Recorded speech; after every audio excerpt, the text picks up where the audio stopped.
Hello, welcome to cook and tech. ഇന്ന് നമ്മൾ വന്നിരിക്കുന്ന ഒരു വെണ്ടയ്ക്ക തോരൻ്റെ വീഡിയോ ആയിട്ടാണ്. പക്ഷേ വെണ്ടയ്ക്ക തോരൻ ഉണ്ടാക്കാൻ എല്ലാവർക്കും അറിയായിരിക്കും. പക്ഷേ അതുണ്ടാക്കുമ്പോൾ ഒരു വഴുവഴുപ്പുണ്ട്. അതെല്ലാവർക്കും ഇഷ്ടപ്പെടണമെന്നില്ല. ഇവിടെ ഞങ്ങളുടെ ഫാമിലിയിൽ ഇപ്പോൾ ഹസ്ബൻഡിനും കുട്ടികൾക്കൊന്നും ആ വഴുവഴുപ്പ് ഇഷ്ടമല്ല. അപ്പോൾ അത് മാറാനായിട്ട് ഒരു ട്രിക്കുമായിട്ടാണ് വന്നിരിക്കുന്നത്. വെണ്ടയ്ക്ക തോരൻ ഉണ്ടാക്കാൻ നമുക്ക് സാധാരണയായിട്ട് അറിയാം. വെണ്ടയ്ക്ക, സവോള, പച്ചമുളക് ഇത്രയും ഇൻഗ്രീഡിയൻസ് ആണ് ആവശ്യമുള്ളൂ. വളരെ സിമ്പിളായിട്ട് തന്നെ ഉണ്ടാക്കിയെടുക്കാനും പറ്റും. നമ്മൾ എങ്ങനെയാണ് ഉണ്ടാക്കുന്നത് നോക്കാം. പാൻ അടുപ്പത്തേക്ക് വെച്ച് കടുക് പൊട്ടിക്കുക.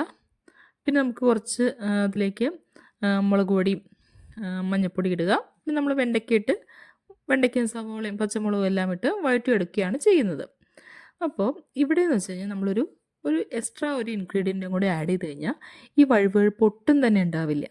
കഴിക്കാനും ടേസ്റ്റിലൊന്നും ഒരു വ്യത്യാസം ഉണ്ടാവില്ല. ബട്ട് എന്താണ് നല്ല ക്രിസ്പി ആയിട്ടുള്ളത് വെണ്ടയ്ക്ക തോരൻ നമുക്ക് കിട്ടും. ഇവിടെ ആ വഴുവഴുപ്പിൻ്റെ പ്രശ്നമേ വരുന്നില്ല.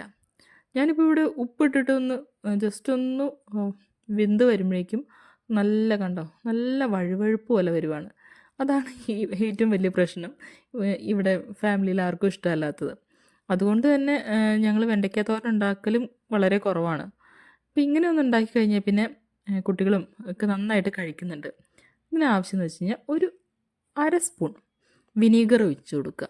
വെണ്ടയ്ക്ക തോരന് വയ്ക്കുന്ന സമയത്ത് ഒരു അര ടീസ്പൂൺ വിനീഗർ ഒഴിച്ച് കഴിഞ്ഞാൽ ആ വെണ്ടയ്ക്കയിലുള്ള വഴുവഴുപ്പ് ഒട്ടും തന്നെ ഉണ്ടാവില്ല. അതുപോലെ തന്നെ ടേസ്റ്റിലൊന്നും ഒരു വ്യത്യാസം ഉണ്ടാവില്ല. വിനീഗറിൻ്റെ ടേസ്റ്റേ നമുക്ക് തോന്നില്ല. സാധാരണ മെഴുക്ക് പുരട്ടി പോലെ തന്നെയാണ് ഇരിക്കുന്നത്.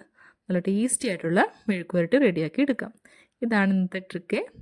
എല്ലാവരും ഒന്ന് ട്രൈ ചെയ്ത് നോക്കുകയുള്ളൂ. വെണ്ടയ്ക്ക തോരൻ ഉണ്ടാക്കുമ്പോൾ ഇങ്ങനെ ഒന്ന് ട്രൈ ചെയ്ത് നോക്കുകയുള്ളൂ.